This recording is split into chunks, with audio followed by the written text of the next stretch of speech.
यो रेडियो नेपाल हो। अब श्रेया नेपालबाट समाचार सुन्नुहोस्। शुरूमा प्रमुख समाचार। नेपाली कांग्रेसद्वारा आगामी प्रतिनिधि सभा र प्रदेशसभा निर्वाचनका लागि चुनावी घोषणा पत्र सार्वजनिक।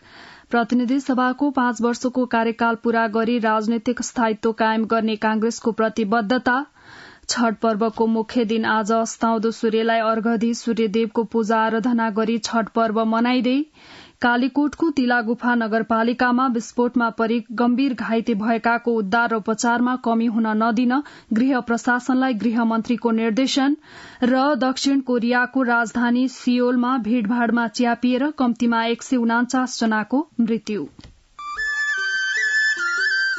सुन त, भोलिको मिटिङको लागि सबैलाई फोन गर्यो? छैन सर, मेरो मोबाइलमा ब्यालेन्स नै थिएन। अलि पछि गर्छु ल्यान्डलाइनबाट। ल हेर, मोबाइलमा ब्यालेन्स छैन भनेर हुन्छ? तिमीलाई थाहा छैन यस कार्यालयले नेपाल टेलिकमको कर्पोरेट युजर ग्रुप अर्थात सीयूजी सेवा लिएको छ। तिम्रो नम्बरलाई पनि सीयूजीमा सहभागी गराउ न। अनि सर, मेरो त प्रिपेड नम्बर हो नि। अहिले नेपाल टेलिकमले प्रिपेड र पोस्टपेड दुवै फोनमा सीयूजी सेवा लागू गरिसकेको छ। सीयूजीमा आबद्ध भएपछि हाम्रो कर्मचारीहरू बीच निशुल्क र नेपाल टेलिकमको नेटवर्कमा सस्तो दरमा फोन तथा एसएमएस गर्न र डाटा चलाउन पाइन्छ नि। तिमीलाई थप जानकारी चाहिएमा नेपाल टेलिकमको वेबसाइट www.ntc.net.np मा हेर न। नेपाल टेलिकम, राष्ट्रको संचार।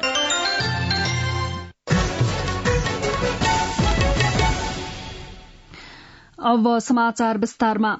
छठ पर्वको मुख्य दिन आज साँझ अस्ताउँदो सूर्यलाई पूजा आराधना गरी अर्घ दिइँदैछ।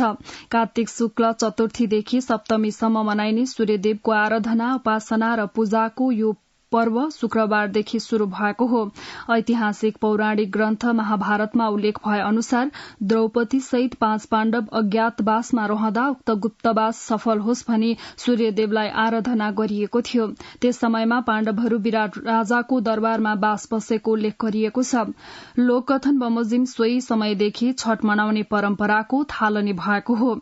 सूर्य पुराण अनुसार सर्वप्रथम अत्रि मुनिकी पत्नी अनुसुयाले छठ व्रत गरेकी थिइन्। फलस्वरूप उनले अटल सौभाग्य र पति प्रेम प्राप्त गरिन्। त्यही बेलादेखि छठ पर्व मनाउने परम्पराको शुरूआत भएको तथ्य सूर्य पुराणमा उल्लेख गरिएको छ।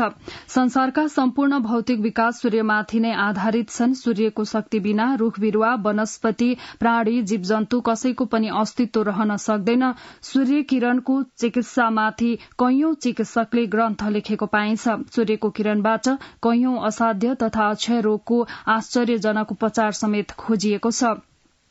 साम्ब पुराणमा आफ्नै पिता श्रीकृष्ण तथा महर्षि दुर्वासाको श्रापद्वारा कुष्ठ रोगबाट पीड़ित साम्ब सूर्यको आराधनाको फलस्वरूप रोगमुक्त हुन गएको भन्ने चर्चा छ। छठ पर्वमा व्रत गरी दुःख र दरिद्रताबाट मुक्ति पाइन्छ भन्ने जनविश्वास रहिआएको छ। यसमा झुप्पा झुप्पा फलहरू चढ़ाउँदा सूर्य देवता प्रसन्न भई व्रतालुका कुटुम्ब सहित सबै सन्तानको भलो हुन्छ भन्ने धार्मिक विश्वास रहिआएको छ। कार्तिक शुक्ल चतुर्थीका दिन स्नान गरी एक छाक खाएर व्रत बस्ने गरिन्छ। दोस्रो दिन कार्तिक शुक्ल पञ्चमीमा सखर हालेर बनाइएको खीर खरना षष्ठी मातालाई चढ़ाई व्रतालुले प्रसाद स्वरूप खाने र नुन नखाई एक छाक फलाहार गरिन्छ। षष्ठीका दिन आज कठोर निराहार व्रत गरी बेलुकी अस्ताउँदो सूर्यलाई पूजा आराधना गरी अर्घ दिने विधि विधान रहेको गुहेश्वरी गौरीघाट छठ पूजा समिति गुहेश्वरीका अनिल सिंहले बताउनुभयो। षष्ठीका दिन रातभर जागा बसी कार्तिक शुक्ल सप्तमीका दिन बिहान उदाउँदो सूर्यलाई पूजा आराधना गरी विधिपूर्वक अर्घ दिएपछि यो पर्व समापन हुन्छ। कार्तिक शुक्ल पक्षमा विधिपूर्वक सूर्यको पूजा आराधना गरी अर्घ दिएमा चर्म अर्थात छाला रोग लाग्दैन भन्ने धार्मिक विश्वास रहिआएको छ। विक्रम सम्वत 2046 अघि तराईको सीमित क्षेत्रमा मनाइने छठले अहिले राष्ट्रिय स्वरूप ग्रहण गरेको छ। विक्रम सम्वत 2046 देखि नै सरकारले यो पर्वका अवसरमा राज्यभर सार्वजनिक बिदा दिने गरेकोमा विगतका केही वर्ष यो बिदा काटिएकामा गत वर्षदेखि फेरि सरकारले बिदा दिन शुरू गरेको छ। यसैबीच राष्ट्रपति विद्यादेवी भण्डारीले छठ पर्वले आपसी सद्भाव, सहिष्णुता र बन्धुत्वको भावनालाई गाढ़ा बनाउँदै राष्ट्रिय एकतालाई थप सुदृढ़ गर्न मद्दत पुग्ने विश्वास व्यक्त गर्नु भएको छ। छठ पर्व 2079 का अवसरमा आज शुभकामना सन्देश दिनुहुँदै उहाँले प्रकृतिको पूजा गरिने छठ पर्वका माध्यमबाट भौगोलिक, सामाजिक तथा सांस्कृतिक विविधता युक्त नेपालमा आपसी सद्भाव, सहिष्णुता र बन्धुत्वको भावना बलियो हुने विश्वास व्यक्त गर्नुभयो।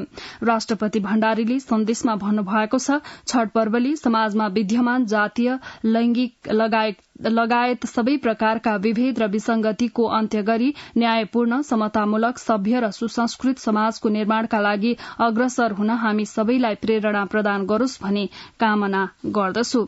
यसैबीच प्रधानमन्त्री शेरबहादुर देउवाले तराई, मधेस लगायत मुलुकका विभिन्न भागमा मनाइने छठ पर्वको अवसरमा सम्पूर्ण नेपालीमा सुख, शान्ति, सुस्वास्थ्य, दीर्घायुको कामनासहित शुभकामना व्यक्त गर्नुभएको छ।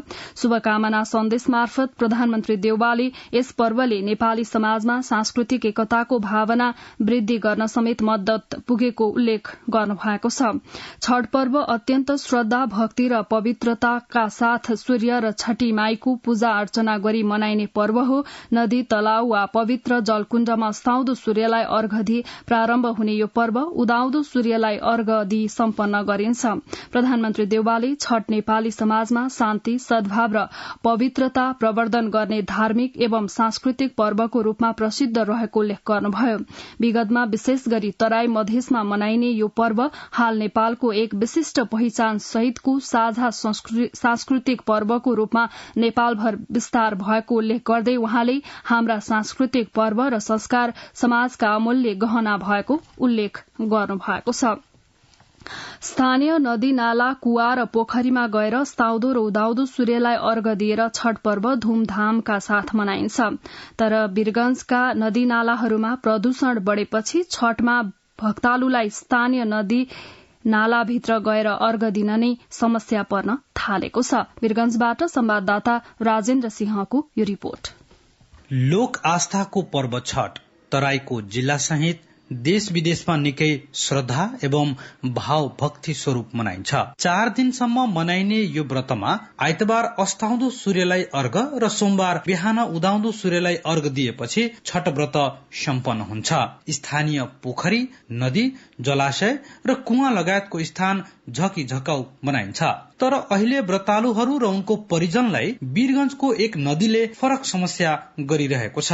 वीरगंजको विभिन्न वडा भएर बग्ने सरिस्वा नदी अहिले चरम प्रदूषणको चपेटामा परेको छ। व्रतमा पानीभित्र प्रवेश गरी अर्घ दिइन्छ, तर नदीको पानीमा विभिन्न उद्योगबाट निस्किएको फोहोर र विषादी मिसावट गरिएको कारण पानीभित्र प्रवेश गर्दा पर्व अशुद्ध हुने खतरा र अर्कोतर्फ शरीरमा चर्मरोग लाग्ने डर। नदीको बारेमा आफ्नो प्रतिक्रिया दिनुहुँदै नदी नियन्त्रण तथा संघर्ष समितिका सदस्य मिताराम प्रसाद, हमने के खातिर घंटा घर तर कितना धारणा देनी सन, मुद्दा लड़ते हैं उद्योगपति से, लेकिन मेयर जी लोग तो उनको चॉइस ना कैलक कि हाँ सोचबू 10 गाँव 15 गाँव के एरिया में बा कि नदी के सुरक्षित से कितना हमने के दुर्गंध से घाटा बा। छठ पूजा व्यवस्थापन समितिका अध्यक्ष अनुज पटेल करिब 20 वर्षदेखि छठ व्रत समूहमा गर्दै आएको तर नदीको कारण निकै जटिल समस्या रहेको सुनाउनुहुन्छ। मेन हमनी के नदी के पानी के लेके ज्यादा समस्या, बाकी यहाँ हमनी के गांव से चंदा उठा कर सभी काम करेंगे। यता वीरगंज महानगरपालिका वडा नम्बर 24 का वडा अध्यक्ष विजय कुमार कुर्मी नदीको बारेमा 2 पुस्ता संघर्षरत रहेको र चिन्तित रहेको तर केही माफियाहरूको कारण समस्या हुने गरेको स्वीकार गर्नुहुन्छ। सरसफाई तथा अन्य व्यवस्थापनमा आफै सक्रिय भई वहाँ व्रत गर्न सहजता मिलाउने वातावरणमा हुनुहुन्छ। सिरिसिया नदी के बारे में हमनी के हरदम कहे नहीं सन, मगर एकरा बारे में पहल करत मर गई। नदी जलाशयको संरक्षण गर्नुपर्ने राज्यको दायित्व हो। सम्पदाको विनाशले सन्ततिको प्रकृति प्रतिको दूरी निम्त्याउन नदिन सबैको सक्रियता जरुरी छ। राजेन्द्र सिंह, रेडियो नेपाल, वीरगंज। नेपाली कांग्रेसले आगामी मंसिर 4 गते हुने प्रतिनिधि सभा र प्रदेशसभा निर्वाचनका लागि पार्टीको चुनावी संकल्प पत्र सार्वजनिक गरेको छ। कांग्रेस पार्टीका सभापति एवं प्रधानमन्त्री शेरबहादुर देउवाले पार्टी केन्द्रीय कार्यालय सानेपामा हिजो आयोजित पत्रकार सम्मेलन मार्फत संकल्प पत्र घोषणा पत्र सार्वजनिक गर्नुभयो।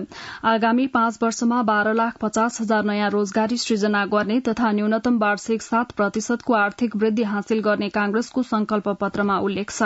कांग्रेसले आगामी प्रतिनिधि सभाको 5 वर्षको कार्यकाल पूरा गरी राजनैतिक स्थायित्व कायम गर्न पूर्ण प्रतिबद्ध रहेको संकल्प पत्रमा उल्लेख गरिएको छ। कांग्रेसले राष्ट्रहित र राष्ट्रिय स्वार्थको संरक्षण तथा सम्वर्धन, राष्ट्रिय सुरक्षा, संयुक्त राष्ट्र संघको बडापत्र, पञ्चशील, असंलग्नता, अन्तर्राष्ट्रिय कानून र विश्व शान्ति तथा सह अस्तित्व जस्ता मार्ग निर्देशक नीति अनुसरण गरी स्वतन्त्र र सन्तुलित विदेश नीति अख्तियार गर्ने जनाएको छ। नेपाली कांग्रेसले प्रविधिको प्रयोग मार्फत विद्यार्थीलाई शिक्षण सेवा प्रदान गर्न आगामी 5 वर्षमा देशभरका 80% विद्यालयमा इन्टरनेट सेवा पुर्याउने संकल्प गरेको छ। उच्च शिक्षा अध्ययनरत विद्यार्थीलाई सहुलियत ब्याजमा शैक्षिक ऋण उपलब्ध गराउने, 7वटै प्रदेशमा चिकित्सा शास्त्र संकायका विभिन्न विद्याको पढ़ाई हुने गरी शिक्षण अस्पतालको स्थापना गर्ने, नेपालका विश्वविद्यालयमा कम्तीमा 10% विदेशी विद्यार्थी भर्ना गर्न प्रेरित गरिने, संस्कृत विश्वविद्यालयमा पूर्वीय दर्शनको अध्ययन अनुसन्धान तथा अन्वेषणका लागि विशेष व्यवस्था गरिने कांग्रेसले जनाएको छ। कांग्रेसले व्यापक र रोजगारीका सम्भावना बोकेका सूचना प्रविधि, उद्योग, पर्यटन, निर्माण र यातायात, वित्तीय क्षेत्र, खनिज कला तथा मनोरञ्जन क्षेत्रमा वार्षिक 2,50,000 रोजगारी सृजना गर्ने संकल्प गरेको छ। डिजिटल नेपाल सुशासन र समुन्नतिको आधार भन्ने नाराका साथ कांग्रेसले सूचना प्रविधिलाई आर्थिक गतिविधि बढ़ाउन, सुशासन कायम गर्न, प्रविधिमा पहुँच पुर्याई विशेष गरी युवा उद्यमी, अनुसन्धानकर्ता र समग्र निजी क्षेत्रको सृजनशीलता प्रवर्धन गर्ने उपयोग गर्ने नीति लिएको छ। नेपाली कांग्रेसले आगामी 5 वर्षभित्र 3 वर्ष मुनिका बाल बालिका र 73 वर्ष उमेर कटेका ज्येष्ठ नागरिकलाई निशुल्क स्वास्थ्य उपचारको व्यवस्था गर्ने जनाएको छ। बीमा रकमको दायरा बढ़ाई 10 लाख रूपियाँ पुर्याउने, ज्येष्ठ नागरिक, अपाङ्गता भएका व्यक्ति, अति विपन्न, अति अशक्त, एकल महिला तथा स्वास्थ्य स्वयंसेविकालाई निशुल्क बीमा गरिने, सबै महिलालाई निशुल्क गुणस्तरीय स्यानिटरी प्याडको व्यवस्था गरिने, हरेक स्थानीय तहमा सुविधा सम्पन्न एम्बुलेन्स सेवा व्यवस्था गर्ने कांग्रेसको घोषणा पत्रमा उल्लेख छ। कांग्रेसले आगामी 5 वर्षमा खाद्यान्न उत्पादकत्वमा वृद्धि गरी तरकारी, फलफूल, माछा, मासु, दूध, मसला एवं औद्योगिक बालीमा आत्मनिर्भर हुने लक्ष्य राखे कांग्रेसको संकल्प पत्रमा विभिन्न परिवारहरूले प्रयोग गर्ने विद्युतको हकमा मासिक 50 किलोवाट आवरसम्म निशुल्क दिने प्रतिबद्धता व्यक्त गरिएको छ। कांग्रेसले आगामी 5 वर्षभित्र वार्षिक 20 लाख विदेशी पर्यटक पुर्याउने लक्ष्य पनि लिएको छ। नेकपा माओवादी केन्द्रले पार्टी र गठबन्धनका उम्मेद्वारका विरूद्ध स्वतन्त्र उम्मेद्वारी दिने 5 नेतालाई साधारण सदस्य समेत नरहने गरी कार्यवाही गरेको छ। माओवादीले प्रतिनिधि सभा र प्रदेशसभा सदस्यमा स्वतन्त्र उम्मेद्वारी दिएका केन्द्रीय सदस्य हेमराज भण्डारी, अशोक कुमार मण्डल, वीरेन्द्र यादव, दिपेन्द्र बहादुर पुन मगर र केन्द्रीय लेखा परीक्षण आयोगका सदस्य काशी चन्द्र बराललाई कार्यवाही गरेको हो। माओवादी अध्यक्ष पुष्पकमल दाहाल प्रचण्डले सम्बन्धित प्रदेश समितिका इन्चार्ज अध्यक्षको नाममा विशेष परिपत्र गर्दै उनीहरूलाई कार्यवाही गरिएको जनाउनु भएको छ। निर्वाचन आयोगले 43 जिल्लाका लागि प्रत्यक्ष निर्वाचन प्रणालीतर्फको मतपत्र छपाई सम्पन्न भएको जनाएको छ। आयोगले प्रतिनिधि सभातर्फ करिब 1,18,98,000 र प्रदेश सभातर्फ 1,17,82,500 गरी कुल 2,36,80,500 मतपत्र छापिसकेको निर्वाचन आयोगका सहायक प्रवक्ता एवं सूचना अधिकारी सूर्य प्रसाद अरियालले जानकारी दिनुभयो। आयोगले समानुपातिक निर्वाचन प्रणालीका लागि आवश्यक पर्ने करिब 4 करोड़ मतपत्र यस अगाडि नै छपाई सम्पन्न गरी ढुवानी समेत गरिसकेको छ। सड़क मार्फत ढुवानी गर्न सम्भव नभएका 9 जिल्ला बाहेक अन्य जिल्लामा समानुपातिक तर्फको मतपत्र ढुवानी भइसकेको आयोगका सहायक प्रवक्ता अरियालले जानकारी दिनुभयो। नेपाली कांग्रेसका प्रवक्ता डाक्टर प्रकाश शरण महतले संविधानको रक्षा र मुलुकमा राजनैतिक स्थायित्व कायम गर्न आसन्न निर्वाचनमा वाम लोकतान्त्रिक गठबन्धन भएको बताउनु भएको छ। ललितपुरमा आयोजित वाम लोकतान्त्रिक गठबन्धनको कार्यकर्ता प्रशिक्षण कार्यक्रममा हिजो उहाँले संविधानमा भएका कमी कमजोरी सच्याउन परिमार्जनको आवश्यकता रहेको र आवश्यकताका आधारमा संविधानलाई परिमार्जन गर्दै लैजाने प्रतिबद्धता व्यक्त गर्नुभयो। गृहमन्त्री बालकृष्ण खाँडले कालीकोटको तिलागुफा नगरपालिका 10 रानावाडामा विस्फोटनमा परि गम्भीर घाइते भएकाको उद्धार तथा उपचारमा कुनै कमी हुन नदिन गृह प्रशासनलाई निर्देशन दिनुभएको छ। नागरिकको जीवन रक्षा राज्यको पहिलो दायित्व भएकाले त्यसमा कुनै कसर बाँकी नराख्न गृहमन्त्री खाँडले गृह प्रशासनलाई निर्देशन दिनुभएको उहाँको सचिवालयले जनाएको छ। गृहमन्त्री खाँडको निर्देशनपछि नेपाली सेनाको हेलिकप्टर कालीकोट पुगेर घाइतेको उद्धार गरी सुर्खेत पठाइएको प्रमुख जिल्ला अधिकारी रामहरि शर्माले जानकारी दिनुभयो। कालीकोटमा विस्फोटक पदार्थ पड्किँदा एकजनाको उपचारका क्रममा मृत्यु भएको र 4 जना गम्भीर घाइते भएका छन्। जिल्लाको तिलागुफा नगरपालिका 10 की 4 वर्षीय झरना थापाको उपचारका क्रममा मृत्यु भएको प्रमुख जिल्ला अधिकारी शर्माले जानकारी दिनुभयो। घटनामा सोही ठाउँका 7 वर्षीय कमल थापा, 5 वर्षका मुस्कान थापा, 3 वर्षकी सपना थापा तथा 4 वर्षकी सरस्वती राणा गम्भीर घाइते भएको स्थानीय प्रशासनले जनाएको छ। गृहमन्त्री बालकृष्ण खाँडले मुलुकको समग्र विकास र समृद्धिका लागि शान्ति, सुशासन र स्थिरता जरूरी रहेको बताउनु भएको छ। नेपाल पूर्व प्रहरी संगठन जिल्ला समिति रूपन्देहीले हिजो भैरहवामा आयोजना गरेको छलफलमा उहाँले मुलुकको तीव्र विकासका लागि 5 दलीय गठबन्धन गरिएको बताउनुभयो। गृहमन्त्री खाँडले वर्तमान सरकार र गठबन्धनले मुलुकको हितका लागि मात्र काम गरेको र आउँदा दिनमा पनि गर्ने बताउनुभयो। मिथिलाञ्चलमा दाजुभाइ तथा दिदी बहिनीको प्रेमको प्रतीक मानिएको सामा चकेवा पर्व हिजोदेखि शुरू भएको छ। यो पर्व हिजो पञ्चमीदेखि शुरू भई 10 दिनसम्म चल्नेछ भने 11औं दिन पूर्णिमाका रात सामा चकेवालाई विसर्जन गरिन्छ। 10 दिनसम्म मिथिलाञ्चलकी दिदी बहिनी, छोरी बुहारी तथा महिलाहरूले आफ्ना दाजुभाइको दीर्घायुको कामना गर्दै सामा चकेवा खेल्ने गर्दछन्। अब अन्तर्राष्ट्रिय समाचार। दक्षिण कोरियाको राजधानी सियोलमा भीड़भाड़मा च्यापिएर कम्तीमा 149 जनाको मृत्यु भएको छ भने 76 जना घाइते भएका छन्। सियोलको प्रख्यात इतेवन क्षेत्रमा हालोविन मनाउन जम्मा भएको भीड़मा च्यापिएर घटना घटेको बीबीसीमा उल्लेख गरिएको छ। त्यहाँका अधिकारीहरूले बीबीसीलाई दिएको जानकारी अनुसार मृत्यु हुनेमा धेरै जसो किशोर किशोरी रहेका छन्। घटनापछि दक्षिण कोरियाका राष्ट्रपति युन सुक युलले घटनामाथि छानबिन गर्न निर्देशन दिनुभएको छ। कोभिड-19 को प्रतिबन्धहरूपछि शनिबारको हालोविन महोत्सव दक्षिण कोरियाको पहिलो सार्वजनिक महोत्सव थियो। अमेरिकी राष्ट्रपति जो बाइडन, बेलायतका प्रधानमन्त्री ऋषि सुनाक, फ्रान्सका राष्ट्रपति इमानुएल मैक्रो लगायतका विश्वका नेताले घटनाप्रति दुःख व्यक्त गर्नुभएको छ। फिलिपिन्समा भीषण वर्षापछिको बाढ़ी पहिरोमा परि 47 जना भन्दा बढ़ीको मृत्यु भएको छ। घटनामा परि अन्य 60 जना भन्दा बढ़ी बेपत्ता रहेको बताइएको छ।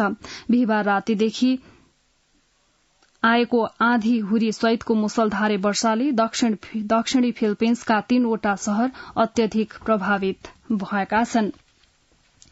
विश्वका प्रमुख विकसित एवं उदयमान अर्थतन्त्रलाई जोड्ने बहुपक्षीय अन्तर सरकारी मंच G20 का स्वास्थ्य कर्मीले क्षयरोग नियन्त्रणका लागि आपसी साझेदारी एवं सहकार्य गर्न आह्वान गरेका छन्। कोभिड-19 पछि सबैभन्दा धेरैको ज्यान लिएको संक्रामक क्षयरोगको नियन्त्रण तथा निवारणका क्षेत्रमा काम गर्न पर्याप्त लगानी आवश्यक भएकाले रकम जुटाउन उनीहरूले आग्रह गरेका हुन्। अब आर्थिक समाचार। आर्थिक स्थायित्व सुनिश्चित गर्दै फराकिलो आर्थिक वृद्धि मार्फत रोजगारी सृजना गर्न अर्थतन्त्रलाई आयातमुखीबाट उत्पादनमुखी बनाउने घोषणा सहित कांग्रेसले आगामी निर्वाचनका लागि घोषणा पत्र सार्वजनिक गरेको छ। निर्यातको विविधीकरण र विदेशी मुद्रा आर्जनका नयाँ स्रोत पहिचान गर्ने विस्तारवादी मौद्रिक नीतिका कारण अनुत्पादक र रोजगारी सृजना नगर्ने क्षेत्रमा गएको कर्जा रोक्ने, भूमिलाई आन्तरिक उत्पादनसँग जोड्ने कांग्रेसले घोषणा पत्रमा उल्लेख गरेको छ। बैंकको कर्जा वृद्धि र आर्थिक वृद्धि बीचको तादम्यतालाई सघन बनाउने र जग्गा कारोबारजन्य अवैध आयलाई चोख्याउने बाटो बन्द गर्न राष्ट्र बैंकसँग परामर्श गर्ने कांग्रेसले घोषणा पत्रमा उल्लेख गरेको छ। सरकारी राजस्वले चालू खर्च धान्न हम्मे भएको भन्दै कांग्रेसले मितव्ययिताको वृहत प्याकेज लागू गर्ने प्रतिबद्धता पनि घोषणा पत्रमा जनाएको छ। 50 युनिटसम्म विद्युत खपत गर्नेलाई बिजुली निशुल्क दिनेदेखि नागरिकका महत्वपूर्ण दस्तावेज होम डेलिभरी गरी घरसम्म पुर्याउने योजना पनि कांग्रेसले घोषणा पत्रमा समावेश गरेको छ। अर्थतन्त्रमा रेमिटेन्सको हालको योगदानलाई 23% घटाएर 10 देखि 12% झार्ने प्रतिबद्धता पनि कांग्रेसले घोषणा पत्रमा गरेको छ। नेपालको कुल गारस्टी उत्पादनमा अनुसन्धान तथा विकासको अंश 0.3% रहेकोमा त्यसलाई बढाएर 0.7% पुर्याउने, सूचना संचार क्षेत्रमा 2 लाख युवालाई संलग्न गराउने पनि कांग्रेसले घोषणा पत्रमा उल्लेख गरेको छ।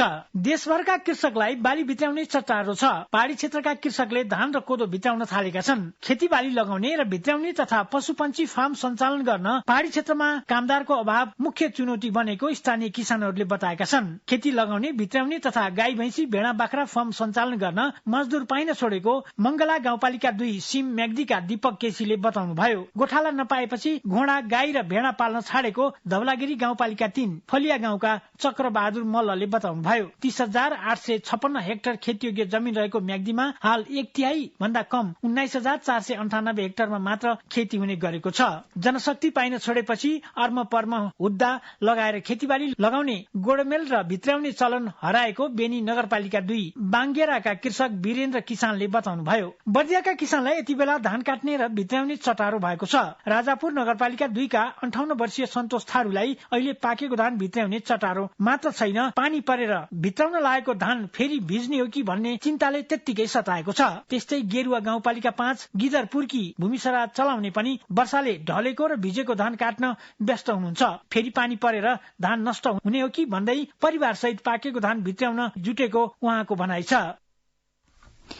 आर्थिक समाचार प्रस्तुत गर्दै हुनुहुन्थ्यो भुवन आचार्य। अब खेल समाचार। प्रधानमन्त्री कप पुरूष क्रिकेट प्रतियोगिता आइतबारबाट शुरू हुँदैछ। नेपाल क्रिकेट संघ क्यानले आयोजना गर्न लागेको प्रतियोगिता कार्तिक 13 गते आइतबारदेखि शुरू भएर कार्तिक 26 गतेसम्म सञ्चालन हुनेछ। टियु र मुलपानी क्रिकेट मैदानमा हुने प्रतियोगितामा 10 टोलीको सहभागिता रहेको छ। क्यानले 10 टोलीलाई 2 समूहमा विभाजन गरेको छ। समूह एमा Nepal APF, Tribhuvan army club, Karnali प्रदेश, गण्डकी प्रदेश, सुदूरपश्चिम प्रदेश रहेको छ। समूह बीमा नेपाल पुलिस क्लब, बागमती प्रदेश, लुम्बिनी प्रदेश, मध्य प्रदेश प्रदेश नम्बर 1 रहेको छ। प्रतियोगिताको उद्घाटन खेलमा एपीएफ क्लब र त्रिभुवन आर्मी क्लब बीच प्रतिस्पर्धा हुनेछ। उद्घाटन खेल टियु क्रिकेट मैदानमा हुनेछ। पहिलो दिन नै मुलपानी मैदानमा पुलिस क्लब र बागमती प्रदेश बीच खेल हुनेछ। हरेक समूहको शीर्ष 2 टोलीले सेमी फाइनलमा स्थान बनाउनेछन्। प्रतियोगिताका लागि सहभागी विभागीय टोली र प्रदेशले टिम घोषणा गरिसकेको छ। अस्ट्रेलियामा जारी टी20 विश्वकप क्रिकेट अन्तर्गत सुपर 12 चरण शनिबारको खेलमा न्यूजील्याण्डले श्रीलंकालाई 65 रनले पराजित गरेको छ। टस जितेर ब्याटिङ गरेको न्यूजील्याण्डले निर्धारित 20 ओभरमा 7 विकेटको क्षतिमा 167 रन जोड्यो। न्यूजील्याण्डका ग्लेन फिलिप्सले सर्वाधिक 104 रनको योगदान गरे। जवाफी ब्याटिङमा उत्रिएको श्रीलंका सम्हालिएर खेल्न नसक्दा 19.2 ओभरमा सबै विकेट गुमाएर 102 रनमा समेटियो। श्रीलंकाका लागि दसुन सनकाले 35 रन र भानु राजपाक्सेले 34 रन बनाउनु बाहेक अन्य खेलाड़ीले दोहोरो रन जोड्न सकेनन्। न्यूजील्याण्डका ट्रेन्ट बोल्टले 4 विकेट लिए। शनिबारको खेल सकिदा सुपर 12 को समूह 1 मा 3 खेलबाट 5 अंक बटुलेर न्यूजील्याण्ड शीर्ष स्थानमा यथावत रहेको छ भने श्रीलंका समान खेलबाट 2 अंक सहित अंक तालिकाको पुछारमा पुगेको छ। यस जितले समूह 1 बाट न्यूजील्याण्डको सेमी फाइनल पुग्ने सम्भावना बलियो बनाएको छ। श्रीलंकाका लागि भने सेमी फाइनलको सम्भावना जीवित राख्न अब बाँकी 2 खेल जित्नै पर्ने देखिन्छ। खेल समाचार प्रस्तुत गर्दै हुनुहुन्थ्यो रमेश टमाटा। अब मौसम सम्बन्धी जानकारी। आज देशका पहाड़ी भागमा आंशिक बदली रही प्रदेश 1, बागमती प्रदेश र गण्डकी प्रदेशका पहाड़ी भागका 1-2 स्थानमा हल्का वर्षा हुने जल तथा मौसम विज्ञान विभागले जनाएको छ। गत 24 घण्टामा काठमाडौँ उपत्यकामा मापन गरिएको अधिकतम तापक्रम 25 डिग्री सेल्सियस, न्यूनतम तापक्रम 11.5 डिग्री सेल्सियस। अहिले बिहानको सापेक्षिक आर्द्रता 95%। आज दिउँसो काठमाडौँ उपत्यकाको अधिकतम तापक्रम 24 देखि 26 डिग्री सेल्सियस सेल्सियसका बीच रहने अनुमान गरिएको छ। काठमाडौँ उपत्यकामा सूर्योदय अघि बिहान 6:13 भयो भने सूर्यास्त भरे साँझ 5:22 हुनेछ। अन्त्यमा यस प्रसारणका प्रमुख समाचार फेरि एकपटक। नेपाली कांग्रेसद्वारा आगामी प्रतिनिधि सभा र प्रदेश सभा निर्वाचनका लागि चुनावी घोषणा पत्र सार्वजनिक। प्रतिनिधि सभाको 5 वर्षको कार्यकाल पूरा गरी राजनैतिक स्थायित्व कायम गर्ने कांग्रेसको प्रतिबद्धता। छठ पर्वको मुख्य दिन आज अस्ताउँदो सूर्यलाई अर्घ दिई सूर्यदेवको पूजा आराधना गरी छठ पर्व मनाइदै। कालीकोटको तिलागुफा नगरपालिकामा विस्फोटमा परि गम्भीर घाइते भएकाको उद्धार र उपचारमा कमी हुन नदिन गृह प्रशासनलाई गृह मन्त्रीको निर्देशन। र दक्षिण कोरियाको राजधानी सियोलमा हलोवेन मनाउने क्रममा भीड़भाड़मा च्यापिएर कम्तीमा 149 जनाको मृत्यु। रेडियो नेपालबाट बिहान 7 बजेको समाचार सकियो। अर्को समाचार बुलेटिन 8 बजे अंग्रेजीमा सुन्न सक्नुहुनेछ। हवस् त, नमस्कार।